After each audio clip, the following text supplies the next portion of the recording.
Sparkle deservingly took home most of the credit for this summer showdown victory for the Paris Eternal, but I thought it was important to point out some of the key performers for this team that helped them make this tournament run possible. Not only was it, an underdog performance, it was an underdog performance against the San Francisco Shock and the Philadelphia Fusion, who have two of the best regular season records in the league, and obviously the Shock are one of the greatest Overwatch League teams in history. And so with that said, it took a lot more than just one player to make it. Even if Sparkle performed great, that we need to talk about some of the other guys. First off though, I do want to say Sparkle did have a great tournament.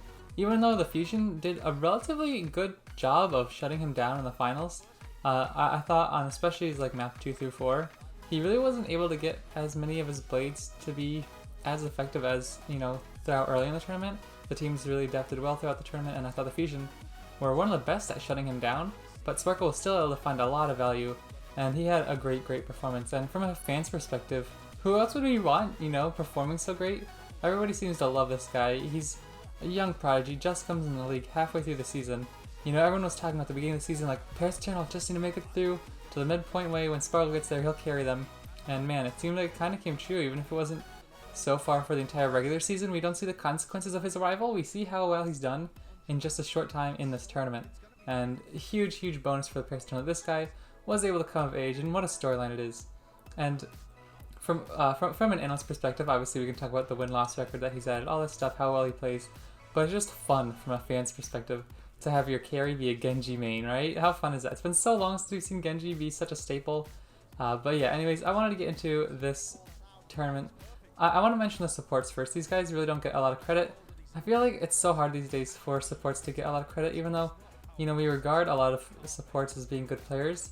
They don't get anywhere near the attention that some of the DPS do, even if the supports are better than the DPS. I'm not saying that's the case here, but just in general, we really don't talk about a lot of supports. We talk a lot about DPS, because obviously, they're the flashy ones, they're the ones getting the kills. But like even the average DPS duos in League, I feel like we talk a lot more than the good support duos in League. And so I did want to mention Fielder and FD God here today. I thought they both played pretty well, and I know a lot of people were impressed with FD God on the Brigida, because obviously FD God, when he came in the league, he was insane on the Lucio. Everyone was talking about that. That was super cool when Hip retired and Cruz moved to the Defiant. It was crazy that he was able to come in and they were able to do so well. His roster, like if you think about it, Sparkle, Fielder, and FD God are all new this like halfway through the season time of the year. They joined the team, and now they're the Summer Showdown champions. It's awesome to see, and really solid performance from Fielder and FD God. If not, MVP worthy, they were both really solid, and it's good to see that FD God performed well in the Brigida, because moving forward, even though Brigida might be nerfed, it still might be a piece of the meta. I know there's a lot of discussion about that. I know they were discussing it on Contested, I believe, with Jamie Navast, about whether or not, maybe it was, wherever it was, everybody's going to talk about it, let's be fair, about whether or not Brigida will still be here, but we know the Brigida is definitely key to this Summer Showdown, so it was really cool to see FD God and Fielder play well on the support role. And now moving into Hanbin, I think this was a huge player for them. Hanbin, honestly, felt like he was diving Carpe more like just as much as Sparkle was sometimes, do you know what I mean? It was crazy. This whole tournament relied so much around two big pieces, I think. One, your Genji play, and two, your Sigma play. I really thought that the Sigma players in the league are really shining right now, and Hanbin is one of them. I really like his Sigma, and honestly, he took a lot of duels off on the side against DPS. I know in Blizzard World specifically there was one where it was a super scrappy fight on second point on Paris' attack, and the Philadelphia Fusion actually ended up winning it. But the Fusion had like the first pick and everything, and it looked like the Paris Eternal were gonna have to reset. But Hanbin found the duel against Carpe on the side. Accretion rocked him, stunned him up, and then finished him off really quick. And like he did that so many times throughout the tournament that it's crazy to think of how many different team fights would have gone differently had he not been so efficient at taking those duels against some of the squishier targets. Especially being able to shut down Carpe some of those times earlier in fights is huge for the Paris Eternal to be able to take this tournament. So overall, I thought he played great. And moving forward, I think Sigma still will probably be in the meta for a while, if not at least occasionally usable. And I don't think the Brigida nerfs are going to really change much of that. And so it's really good that they have such a great Sigma player. But he's also a pretty solid diva. We saw him playing here on Gibraltar actually with no Smite on the Winston. And I think Hanbin was probably known more for his diva before this tournament, right? Or not this tournament, just like before this season, I guess, before Sigma really came into play. but he is a solid diva as well. But Hanman was definitely, I thought, one of the most underrated performers on this roster. Not that people thought he played bad, but just people need to give him some credit. And, you know, Sparkle played great, but so did Hanman, and it was a really, really great team performance. Moving on, now this one's probably a bit more surprising, being he only played, I think, what, 1 map, 2 maps in the finals? They played Sparkle, or Soon, they played Soon in map 1. Right, yeah, it was Soon and Nico in map 1.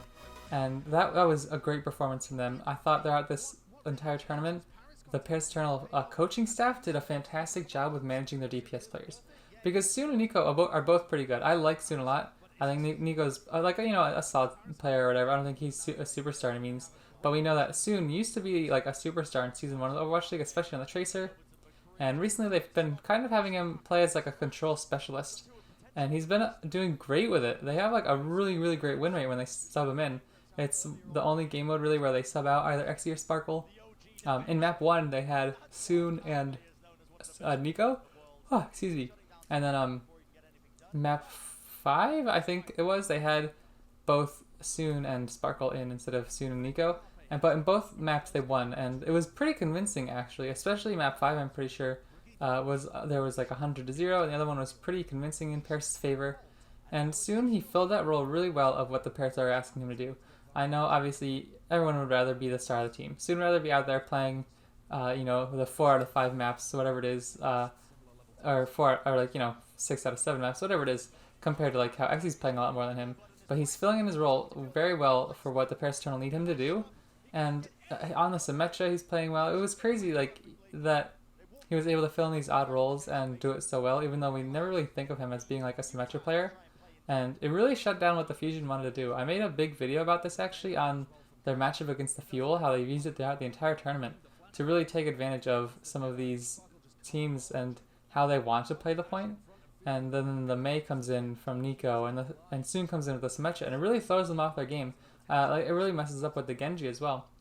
So that was really, really good performance from him. I hope he gets more playtime moving forward, because honestly, I wasn't super impressed with XZ. I think he was good as well, but I don't know how much of a step up he was from Soon. I think the big thing comes down, and this is my last really big main point of this video, that's kind of off topic I guess from underrated players, is this roster construction for the Paris Eternal. But either way, I do like Soon, and I think XZ is a great player too, but I do think Soon deserves credit for what he was able to accomplish in this tournament as a whole, and especially during the finals where he was able to help them take the 2 control maps. Now finally, I do want to discuss this one last point before we move on. These are all underrated players, but Hanman's underrated, his performance, and then if you look at the rest of the roster, it's all like a Korean roster though, except for Benbest and Soon and Nico. And you have to think that, because they're all French, right?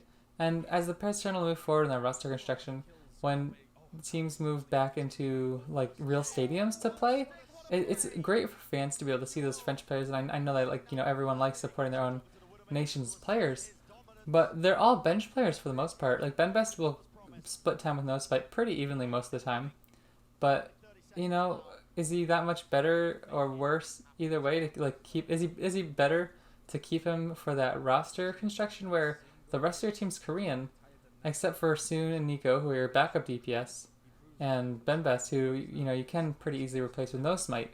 And I think it's really interesting going forward, because I personally would keep them, especially Soon and Benbest. But it's interesting to think about, you know, maybe they'll move forward with just a Korean roster after the season. But do you really want to risk that now that you've seen what these guys can all do together, even if there is a bit of communication difficulties? You know, I don't even know if there are many problems necessarily. It's just difficult to learn to either teach all these players English or have the French learn Korean, you know what I mean? And so it's interesting to see what they'll do moving forward.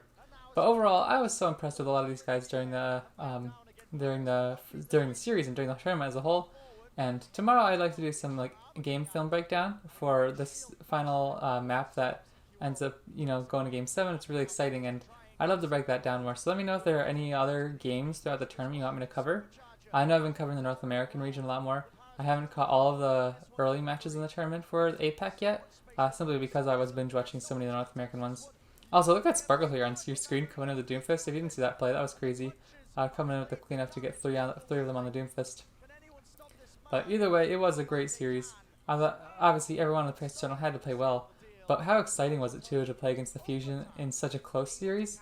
I don't think anybody would have asked for a better tournament, honestly. Like, well, it was just absurd, man. I love the Paris Eternal. They're one of my favorite teams, if you guys don't know. And the Fusion, I think, are so exciting to watch, especially with Carpe. And now EQO back in the lineup. Let's go, man. I missed EQO. He played great, and I really, really hope they keep him playing moving forward. So everybody, thank you so much for watching. I've been Emra, and I'll see you next time.